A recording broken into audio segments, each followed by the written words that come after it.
We don't always know the impact that someone had on our life until they are gone. 4 weeks ago, my grandma passed away very unexpectedly. With her passing, my family had a lot to do. There was a funeral to plan, a house to clean, and family to call and inform. While this was all going on, so many people showed my family love through meals, treats, cards, flowers, and just by being there for us. This really made me reflect the type of life that my grandmother lived. Because of how my grandma was, so many people wanted to be there for our family in this time of need.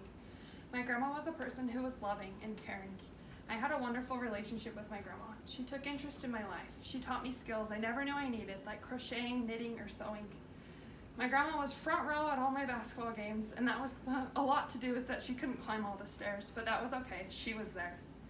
My grandma taught me 3 important lessons, though, that have changed my life forever, and those are the 3 lessons I'm going to share with you today. The first lesson my grandmother taught is that family tradition needs to go on no matter what. My grandma makes a Thanksgiving stuffing that rocks everyone's socks. This Thanksgiving stuffing is very simple, though. It's bread, eggs, onions, celery, bacon, lots and lots of sage, and a few other things. It doesn't seem like much on paper, but when it comes to Thanksgiving, it means everything to us.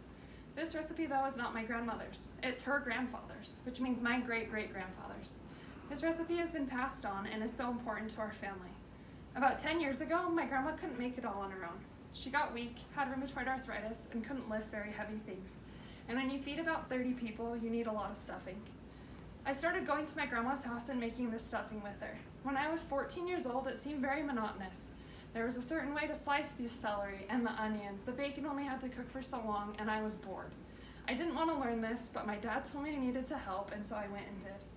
As the years went on, my grandma told me less and less, and I was able to do more and more on my own. Last year, my grandma sat in a chair and talked with me the whole time. I made this stuffing all on my own.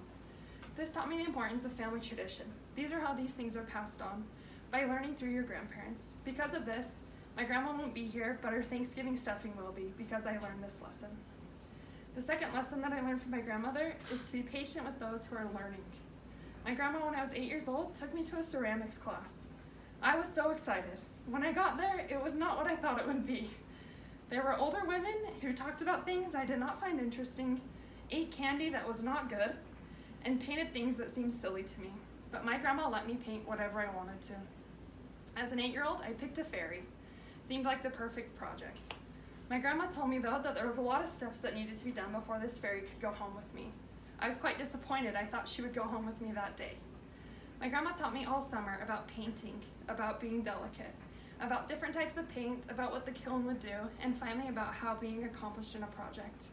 Before painting every day, my grandma would take me to a bakery, buy me a treat, and teach me a lesson that day. That fairy took me all summer, but when I did take her home at the end, I was so proud of myself and so grateful for the lesson that my grandma taught me. This fairy meant a lot to me, and I was grateful that my grandma was patient with me so that I had the experience to learn of this. This lesson has helped me so much in my life as a coach. I coach young kids who are learning. Things that I know and should be simple to them are not. I'm grateful for my grandmother for teaching me that it's okay to be patient with those who don't know. And now I'm grateful for that I know all about the kiln, and you do have to wait for paint to dry. The last lesson I learned from my grandma is that there's always an extra seat at the table. My grandma had a huge Christmas Eve party every year.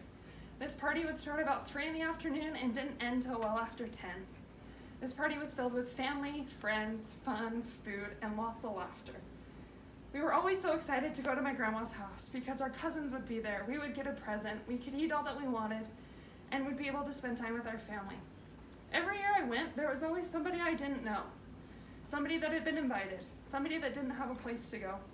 Many times in high school, I took a few friends to my grandma's Christmas Eve party because there was nowhere else for them to be. My grandma never asked questions, just found another chair somehow and pulled it up to the table. No one went home hungry, and no one went home without a present. My grandma was always there to help people and to give. I'm so grateful for my grandma's example and that I can always have an extra seat at my table for somebody.